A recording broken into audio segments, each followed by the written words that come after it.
Collin, 62 with a bogey. Impressive. How'd you play out there? Great. I mean, ball was going where I wanted. Putts were dropping when I needed them. It was just, never got ahead of myself. And this game is stressful enough, and I think I make it even more stressful for whatever reason. But I was able to just really take it a shot at a time and just enjoy the round when I could.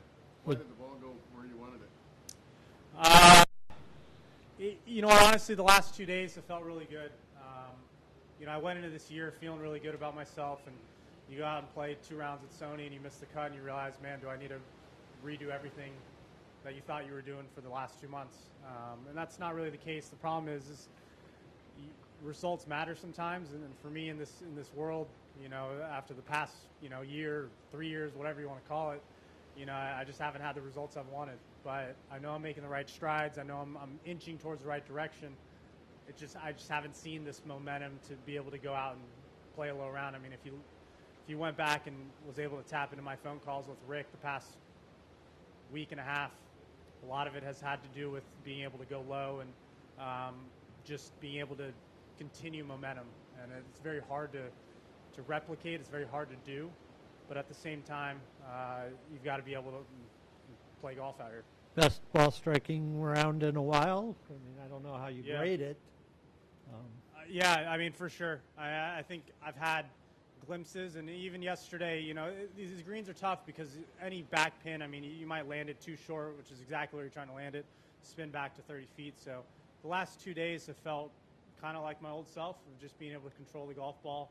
I'm seeing a lot more pin high shots, which is great for someone who relies on their ball striking. But it's nice to know essentially where your irons are going to start.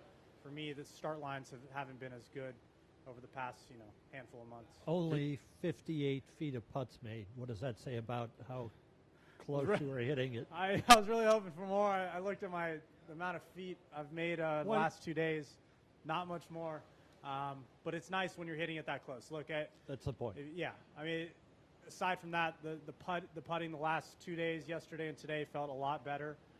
Out here, you just never know what bounce you're going to get. I mean, I got a lot of good bounces on the greens. It's funny to talk about that, but that's just what you have to do on Poe. And, with some rain and wind tomorrow, you're just going to have to just hit good putts and just kind of be accepting of where they go. Collin, can you convey sort of the multiple personalities of a golf course? I mean, obviously Pebble's been scoreable the last couple of days, as you just showed. Tomorrow could be a lot different. Yeah. U.S. Open comes back here next year. It's obviously going to be. Yeah, the rain earlier in the week kind of took a lot of the life and a lot of the nastiness out of this golf course a little bit. I had a very favorable tee time, I think, when I started today. Not a lot of wind, starting on 1. I don't know what those guys later on had, but, it was very, very mundane out there to start the day. And granted, you have to start well. So it was nice to get off to a decent start and make some birdies, and was able to just find a rhythm on that back nine to be able to close it out.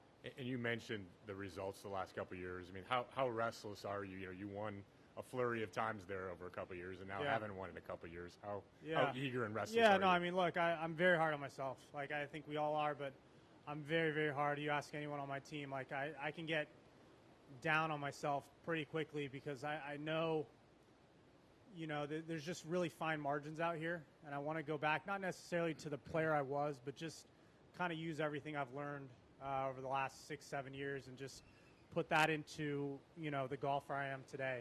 And it's very hard to do. It really is, because if one thing's off, then it might lead you astray, and you might work on one thing. But I've been really focused on just trying to, build this momentum, this idea of momentum, and just making it myself. And it's, finally paid off today. And, we got some work tomorrow for sure. One last provincial question. Does it feel, I mean, you obviously played college golf up here. You played around here a lot in college. Does it feel, is there a connection to Northern California golf? Do you feel different? I mean, you won at Harding. Mm-hmm. Yeah, absolutely. I mean, it feels like a second home.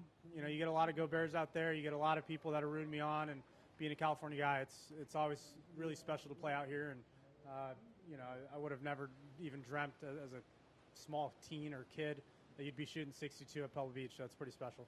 Who talked you off the ledge when you were feeling down after Sony? Yeah, I don't think anyone ever has had to talk me off the ledge. I was never going to go in the deep where I was like, man, I want to stop this, because there's always some answer that you can tell yourself. I've had a lot of conversations with Rick. More frustration, right? Of just I go out and even on Thursday, I think I had like 3 or 4 birdies.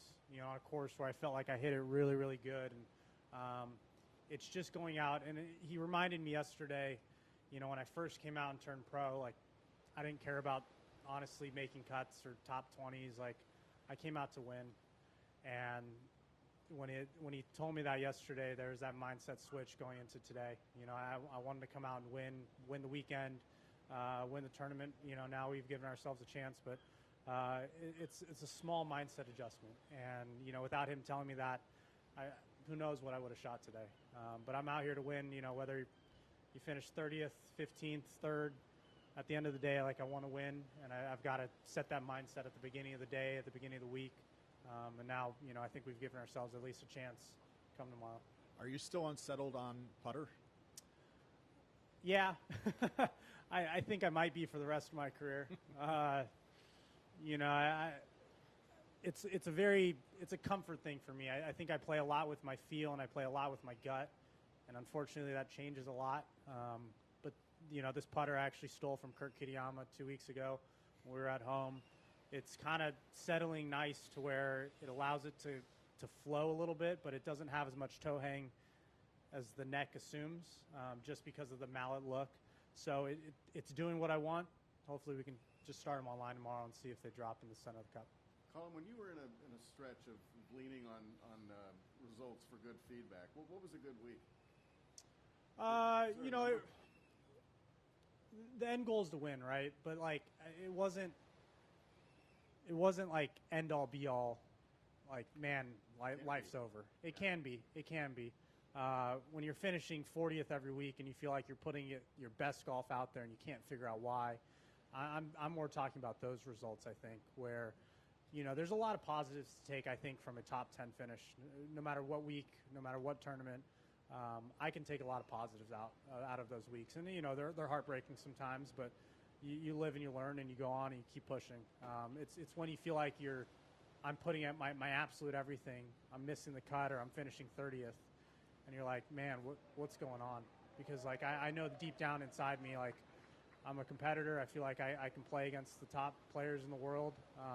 Even a guy like Scotty Scheffler when he's playing great. Like, I still believe that. And until the day I don't, then I'm just going to keep going head on. But it's a very, very fine line to say, okay, you're a couple shots away from a great week, or man, you really got to dig deep to figure it out. Last one for me. Dumb one probably, but when's the last time you played in the rain? I think we played in the rain in Japan a little bit. Missed that one. Yeah. I'm pretty sure we played in the rain. I don't really remember. Clearly. I don't remember what happened yesterday, so that's about tomorrow, other issues. You say, obviously you demand a lot from yourself, but tomorrow when you tee off, the winds will go to 30 to 35 miles per hour. Given your personality, is it challenging to have a spirit of acceptance that the wind is going to push the ball around and maybe not have to re-run it? Yeah, it's a mindset. I remember in college we would play in the rain, and I get so scared of playing in the rain, like not embracing, not just being ready to tackle the day. And it's going to be a different mindset. I've changed that mindset, I think, ever since I've turned pro, but it's going to suck out there. It's going to be cold. We're going to be wet. It's not going to be comfortable. You got to live with it. You got to go out. And like I said, like I've put myself in a position, hopefully within a handful of shots, to just go out and be me. Did you play here much, get down to Pebble much when you were at Cal? No, we had Stanford hosted their event at Cypress. Right. I mean, that's the nicest event you could ask for. Right. But, USAM, we played here a couple other times throughout, but not a ton. What's your relationship like with the course? I know you played as a pretty young guy in the Open in 19. Mm-hmm. I mean, your history here, nothing close to 62, or I'm guessing? No. I mean, when we played the U.S. Open, I thought me shooting a couple under was phenomenal.